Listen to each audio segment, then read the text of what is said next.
desati ci seen ànd ak télévision Futur Média dal leen ak jàmm ci xibaaru marax mi ponk ya ca gën a fës bokk na ci ñaar ñooñu nag ñu woolu woon ci ëttu attekaay ba gannaaw nag jéeja am ca Tiwaawoon jàpp leen ni kon retour au parquet la ñu am ñoom ñooñee ñu des ba tey ci wàlluk wér-gu-yaram ndax loolee nag tax na sax nag ba mboolem personnel yi yëngu ci wàlluk wér-gu-yaram nag daal di rek kon soobu ci ab grève ñetti fan ba pare toogaanu nag ci kanamu ëttu attekaay ba nekk ca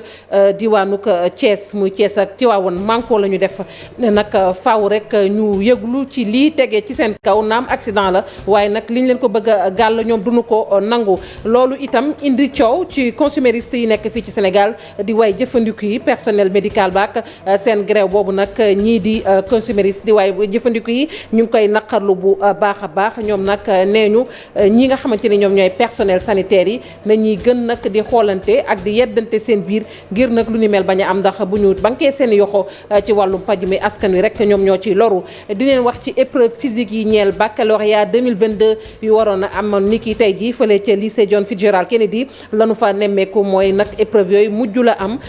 candidat yi nag ña ngay ñaxtu ndax nee ñu lii bu ñu ko seetaanee tamit xamuñu fu ñu jëm ëllëg te lu ñu bëgg rek mooy daal yeggale at mi yeggale tamit def examen yi wàlluk caada ak biennale Dakar bi tey dañoo seeti ki ñu naan Rodrigue Cabral ab artiste dëgg la artiste plasticien di yëngu nag ci anam yu doy waar ci wàlluk artiste wàlluk art di ko defee nag na mu gën a taaroo Ibou Diouf moo ko seeti woon njëkkeewul nag ci art bi mu nekk tey jii muy artiste plasticien ma nga dooree ci wàlluk hip hop nekkoon itamit feccikat ci atum 2001 mbokki ponk yaa ngi nii bu ngeen taaxirloo tuuti ñu faram-fàccee xibaar yi.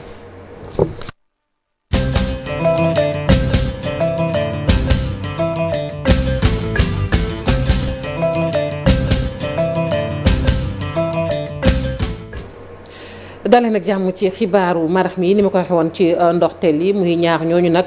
ñu doon déglu ci ëttu attekaay ba nekk ca diwaanuk Thiès gannaaw jéeja am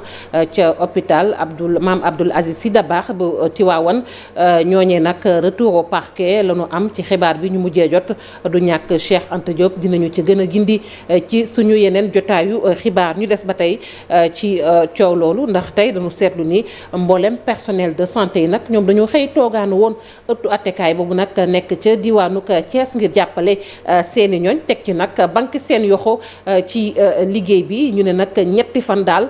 du ñu nekk ci biir kër docteur yi faaw rek ñu yëg leen bu baax a baax ndax lii am nag naam accident la waaye nag du ñu seetaan ñu koy gàll ci seen ndodd Cheikh Anta Diop ak Seylatira daanaka li ñu waxoon la ñu def ñetti fan yoo xamante ni dañuy dëddu poste de santé yi l'hôpital yi bërëbu fajukaay yi nekk ci diggante Thiès Mbour ak département bu Tivaouane fajkat yi ñoom ñëpp nag di gerew ab ñetti fan yi yëpp dañuy grève li ko jur tamit moom mooy ba ñuy defee toogaay ñaxtu dañoo daal di def benn réunion boo xam ne chefu syndicat région bi yëpp dañoo toog bi ñu waxee xool situation bi ñu ne ñii kat il faut ñu yokk taxawaay bi ñu leen taxaw li ko waral mooy ba jëyee ji amee Sénégal yëpp xam nañ li xew ñu ne justice day def liggéeyam boobu ba léegi ñun ñu ngi toog jàpp suñu ñaambur ne justice na def liggéeyam enquêteurs yi nañ def seen liggéey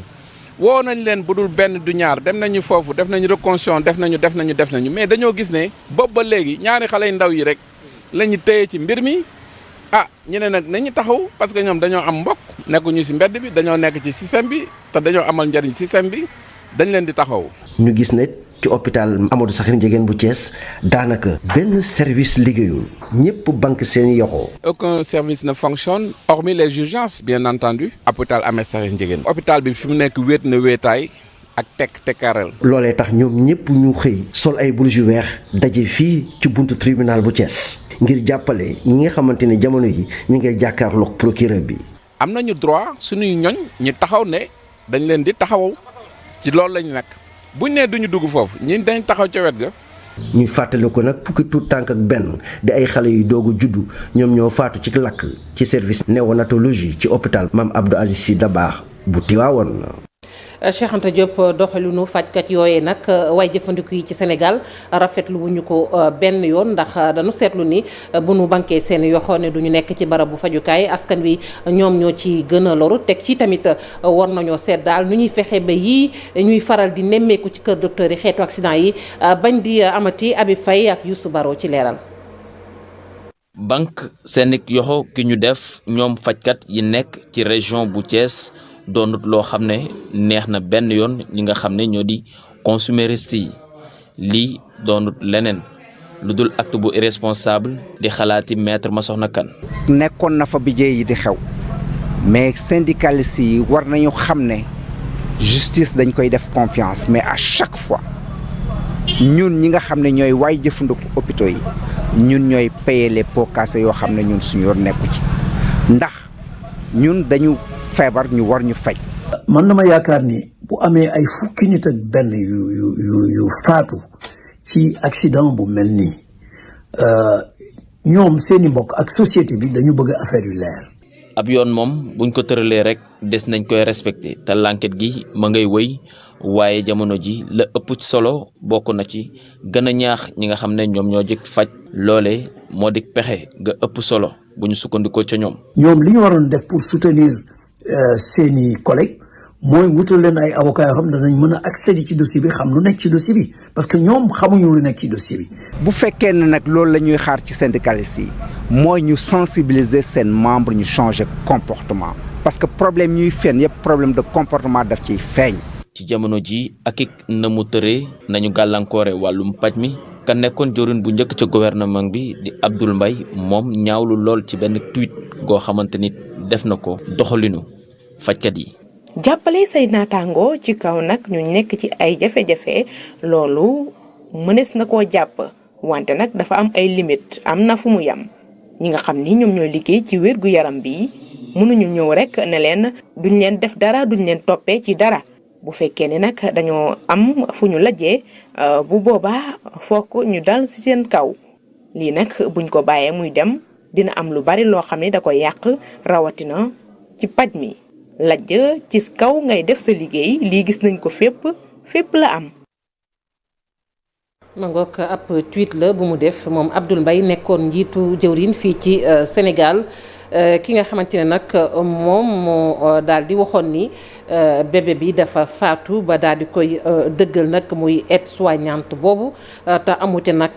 sañ-sañ moom moomee nag yoon dal na ci kawam juróom-benn weer la yu mu dul tëdd kaso loolu sax ñu ne fekkoon na waajuru kon tuut tànk boobu muy waajuram bu góor demoon ca yoon kalaame gannaaw bi mu rocceeku ci waat ba set wecc ci tey ji nag da koo gën a dëggal moom waajur woowu Pape Mbaye Diaw Fally Gueye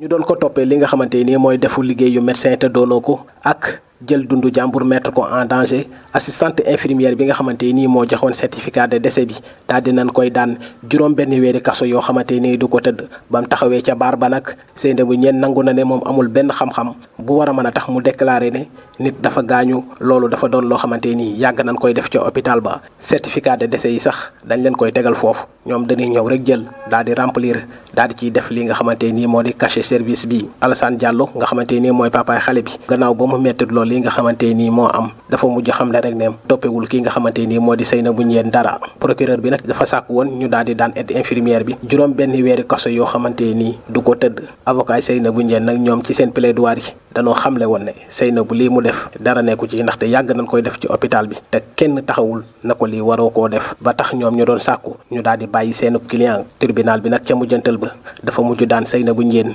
juróom benn weeri kaso yoo xamante nii du ko tëdd ñu daal di fàttali rek ne ci bisub juróom benn fan ci mois de mai bi assistante infirmière bi dafa certifié woon ne ab bébé dafa génn àdduna te ban ko yóbboo ca morgue ba ndekete xale bi mi ngi nokki ñu daal di koy yóbbuwaat ca urgence ya waaye xale bi mujj gaañu ci guddig 6 mai gi kii nga xamante nii di Seynabou Ndiène nga xam ne moo bindoon certificat de décès bi nag tribunal daal dina koy daan juróom benn weeri kaso yoo xamante nii du ko tëdd. ma nga ko Ibrahima Pambay Diaw ñu koy jaajëfal kër docteur bi ñu duppee Amath Dansokho ba nekk ca Kédougou at gannaaw ba ñu ko daloo kër docteur boobu ba nëgg ne nag amul ab anesthésiste bu ñu fa teg rek ngir mu mën a taxaw ci wàllug wér-gi-yaram naka noonu ñu gis ni lu soxal wàllug opération yooyu sax foofu dafa tagga témbe ay chef de service ñoom ñoo dajaloo nag ngir waxtaan ci biir ma Ibrahima Jabaxate fagaro ak bàyyi xel ci yu bëri ci biir hôpital régional bu Kédougou doon na lu autorité yi gën a dooleel rawatina nag ci gestion risque yi. waaw loolu moom dëgg la ba xam li ñuy wax risque incendie dafa nekk risque boo xam ni dafa am ci établissement yëpp même suñu kër yi également loolu dafay am rawatina nag ñun ñi nga xam ni dañuy recevoir du public mais hôpital yi ñu tabax nii dañ ko tabax ba nga xam ni lépp lu warloog sécurité mi ngi ci boo xoolee dañu am ay bouche d'incendie am ay porte coupe-feu am ay déclencheur alarme yooyu yëpp dañ ko intégré ci biir dispositif bi ñun tam ñu war a jël suñu personnel tàggat leen former leen ba nga xam ni bu dara xewee ñoom daañu mën a agir rapidement balaa jéego ji di sori. même su fekkente ni spécialistes yi bëri teew nañu ci l'hôpital bi war nañu gën a yokk taxawaay ci fànnu anesthésie bi nga xam ne pour que nga mun a am spécialiste bu permanent doon na lu jafe-jafe fii ci diwaanu Kédougou. waaw jafe-jafe yi dañ koy seetlu surtout ci secteur bi ñu naan anesthésie xam nga boobu dafa xaw a jafe tuuti donc loolu moo taxoon bloc opératoire bi xaw a yéex a démarré bien que ñu ngi doon opérer nag ci ay vacations mais ñu ngi ciy am ay jéego ak ay solutions yoo xam ne ñu ngi ko ciy séentu. parce que am na benn médecin anesthésiste boo xam ne affecté nañ ko te yaakaar nañ ñu dafay yeggali jàngam fekk ñaari weer dina ñëw jël service. laata médecin spécialiste boobu di ñëw am na benn technicien bi nga xam ne xelam dafa màcc ci domaine boobu war na mën a jàppale chirurgien yu baax a baax ci seen liggéey. ñii tamit ay professeur d'université lañu di jàngale ci daara yu kaw yi ay sociologue ak ñeneen ñu seen xam-xam màcc ci wàllug wér-gu-yaram ñoom nag ñoo daal di longoo di wax jafe-jafe yi ñu nemmeeku ci wàllug wér-gu-yaram ak it léeg-léeg li ñu gis ci hôpitaux yi muy ay accident yu mën a ñàkk loolee nag ñu ne nguurug Sénégal daal na ca taxaw nu mu gën a gaawee leneen itamit li gën a jàmp mooy waxtaan yu yaatu ay assises yu ñu jagleel wàllug wér-gu-yaram Maymuna Njaay moo ñu jàngatal tribune boobu. ay ji yoo xam ni saa su ne buy ñëw day méngoo ak bi fi jógee loolu la ay borom xam-xam gis seen lim toll nañ ci fanweer ñii dañoo am tey ji lu leen metti ba tax na nag ñu dëxëñ ay kayit yoo xam ni ci la ñu fësal seenu mer bëgg nañu nag ñu jug ci li nga xam ni moom mooy xew ci service public bi rawatina bëgg nañu saafara juddu ci système de santé bi nga xam ni fi mu toll nii nee nañu dafa taga tembe liggéeykat yi dañoo dem ba léegi sax joxatuñu gëdd liggéey bi bari na ay jafe-jafe yoo xam ni nee nañu foog saafara juddu ci seenu tëralin nag biñ ko nasee ba noppi nee nañu ñi nga xam ni ñoom ñooy yëngatu ci wérgu yaram bi ñi féete fii ci Sénégal ak sax ci bitim réew ñoom ñoo war a amal ab lël boo xam ni dafay soqeekoo système de santé boo xam ni bu mucc ayib lay doon. organisation bu yees boobu nag bëgg nañu muy am contrôle saa su ne ñuy xayma fan lañ ci toll bu fekkee lajj dafa am ñu tegi daan bëgg nañu itam ñi nga xam ne ñooy liggéey ci wérgu yaram bi ñu gën leen a sóob ci waxtaan wi ci biir liggéey bu yaatu boobu nag nee nañu dafa war a am benn guide boo xam ni moom moo leen di wan fan la ñu jëm ci seen i tegtal itam li leen gënal mooy saa su ne borom xam-xam yi di wàcc ci terrain bi di xool ana lan moo xew dëgg-dëgg. ñu koy jaajëfal Maymuna Njaay ñi nag toll nañu lu ñaar fukk mbaa ñu ëpp ko di liggéey nag ca fële Jembereng ca commune ba ñoom nag dañoo dajaloo ñoom it ca kanamu inspection ba ñu gàllu wàllum xëyma ca diwaanu Ziguinchor li ko waral nag mooy dañu leen a dàq gu ñu tegul fenn ñu ne nag du kenn ku du Léopold Aba Diatta moom mooy maire bu yees ba ñu fa tabb moom moo def ba ñu fa fal moom moo def lu ni mel ñi ngi sàkku nag ñu delloowaat leen ci seen liggéey na mu gën a gaawee Boubacar Dia si Lamine Mandiang. waaye lu ko wund mooy de benn maire ñëw yegg si rek yegg si ay bagage am rek ne non non liggéeykat yi fi nekk yëpp daaw ñoon liggéey dama leen di dàq ci ay lamiña amul benn rapport bi nga xam ne mairie bi wala institution bi nga xam ne ñu suñuy liggéeykat suñuy ñooñ ñu ngi fa woon amul benn rapport bi nga xam ne benn chef de service def na ko ci agent yooyu plus de 20 agents ngay xëy benn bés rek ne ñooñu dama leen di dàq respecté woo benn procédure bi nga xam ne moom la loi bi tere donc ñu ne nag lu ëpp tuuru ñu alerté waat ko mais ñu gis ne mu ngi continuer ba barkaat yi dem mu génne lettre de licenciement pour vingtaine personnes yooyu ñu ne nag lu jot na fu mu bëgg ñu dem ak moom dinañ fa yegg ak moom mais dañu ne kenn duñu jaay doole kenn duñu noot parce que ci réewu taax lañ nekk ci réewu loi lañ nekk donc xam nañ lu loi bi wax ñii kenn fotewu ci lenn lu ñu faute seen peut-être seen faute mooy lan mooy nu ñu nekkoon ak ancien maire c'était des proches de l'ancien maire donc loolu mooy seen faute tey loolu nag li moo tax mu seppi leen ñoom ci biir liggéeykat yi la génnee leen ne daf leen di dàq ñu ne nag loolu duñ ci ànd. Habib Goundiam moo wax ci turu ñooñee ñu dàkk ñu wax ci épreuve physique ñeel baccalauréat 2022 yu waroon am tey jile fële ca lycée John Fitzgerald Kennedy la ñu fa seetlu nag mooy épreuve ya mujj la am candidat yi war a def nag baccalauréat di ko naqarlu bu baax a baax ndax xamuñu seenu ëllëg lan la ak njàng mi ami jafe-jafe ba tax ña ngay wooteeg wàllu dañuy ci ànd ak Mariam Ndiaye Alioune Diagne.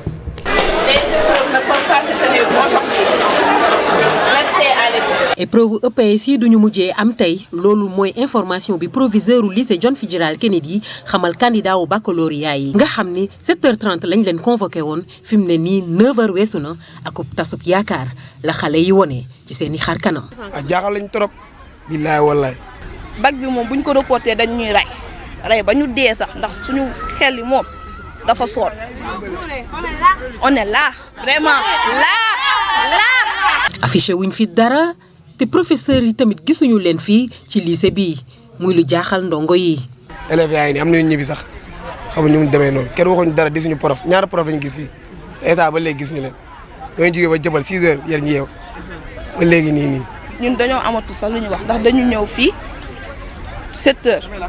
9 heures waxuñu ñu dara toog di ñu seetaan ñii di ñu romb gauche ñii di ñu romb droite policiers yi ñëw dem. yenn élèves yi nag xalaatuñu année blanche moo tax ñu bëgg ñi sekk njàng mi bàyyi leen xel bu baax ñoom ndongo yi. 9 mois ñooy jàng te état bi nii prof ñu ne vendredi bu Macky Sall waxul dañuy def kii ni mu tee sax année blanche te loolu noonu du yoon quoi mu defee année blanche moom ñun moom gëmuñu déwén ndax est-ce que dinañ mun jàngaat quoi jàng dafa metti. président jury bi nag mi ngi ci lycée bi ak ñaari secrétaire am nee na mi ngi saytu bu baax li xew waaye nanguwul wax ak ñun ci suñuy caméra. Mariam Ndiaye daara ju kawe jii di Cheikh Anta Diop ñu duppee Cheikh Anta Diop bu Ndakaaru nag xel mën naa dal ci étudiants yi bëgg a xewlu ndax dañu daan rang bu gudd ngir mën a yegg ca restaurant ba tey nag am na ab chapiteau bu ñu leen jagleel ñu ne lu ëpp junni ci étudiants xaj nañu ca loolu yëpp nag dafay gën a yombal seenub nekkin dañu ci ànd ak Mamadou Fall ak Pape Sangone Mbaye. wàllu restauration ci université Cheikh Anta Diop nekkoon jafe-jafe mu mel ni kon tàmbali na am saafara ndaxte ab chapiteau boo xamante ni mën naa dalal lu junni étudiant la ñu tijji tey foofee ca campus bi ñu ne la ñu nam rek moo di fexe étudiant bu ne mën a restauré wu te du am jafe-jafe. présentement li ñuy servir ci ay repas par jour on sert 96 000 repas par jour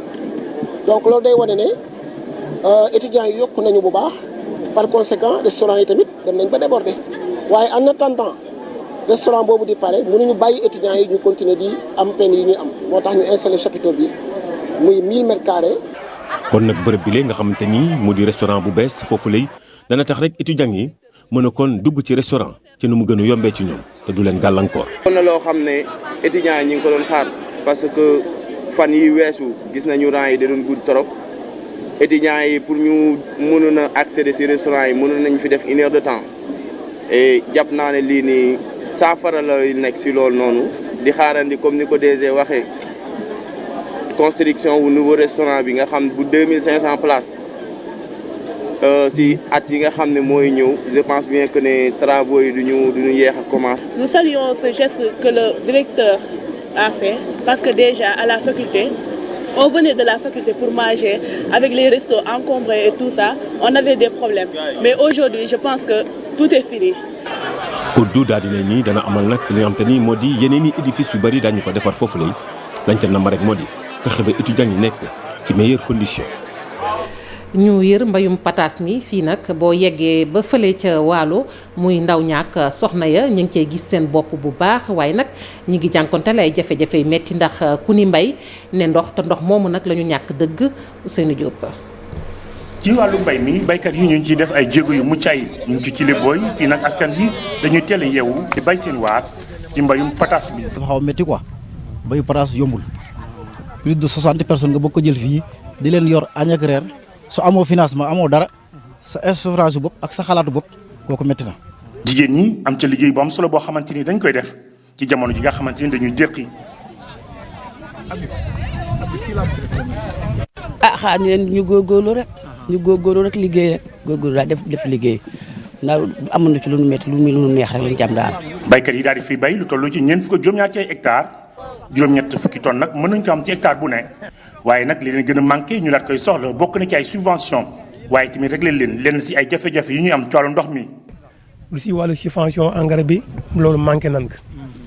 du ci dara la nga xam ne crédit bi nga xam ne da ngay jël banque wala feneen lépp ñoo koy demee ak suñuy doolee bopp. li gën a sonal nag baykat yi jamono jëlee mooy concurrence bu metti boo xamante ni dox na seen diggante ak pataas bi nga xamante ni dañ koy jëlee ci bitim réew. waaw instant bii may wax ak yow nii Mali bi mi ngi fees del si marché bi nii ba amoo benn banque Sénégal booy jaay saako yi ñu jaay yëpp tey Mauritanie la jëm bu dul Mauritanie instant bii may wax ak yow pendant 2 semaines yëpp waa Mauritanie ñooy jënd suñu bagage waaye Sénégal amul benn bagage bu muy jënd di ko yóbbu. baykat yi ci liggéey bi nga xamante ni moo jëm ci wàllu pataas bi ñu ngi koy def liggéey bu mucc ayib bërëb bii nag ñu ci bare c'est la ñuy sutur. Ousseynou Diop ñu lay jaajëfal bu baax a baax groupe Futur Média nag yàgg na ko def saa yu ñu jubee rek Pentecôte ak pèlerinage marial bu Popenguine ab délégation nag bu takku ci njiitalug Souleymane Niang ak Boubacar Ndour yeggoon nañu rek seeti Monseigneur Benjamin Ndiaye muy archevêque bu Ndakaaru ngir yeggee ko seen yéene ci liggéey bi Marcel Maroun Amadou Ba. comme ni mu ko faral di defee groupe Futur Média daal di yónnee tey ab délégation ca archevêque bu Dakar di Monseigneur Benjamin Ndiaye mu di benn contribution bi groupe bi di daal di def ci wàllu feetu Pentecôte ak pèlerinage Popenguine bi di ñëw. joxe nañ benn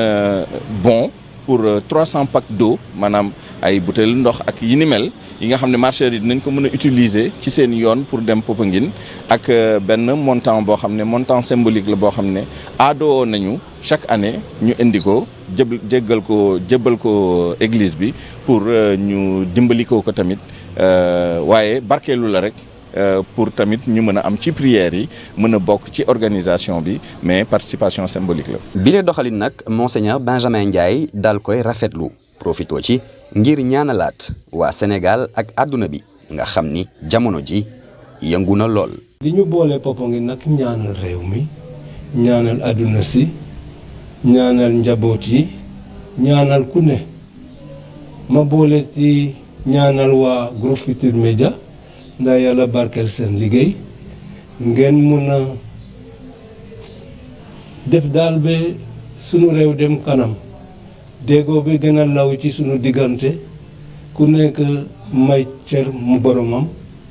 ba lépp jaar ci yoon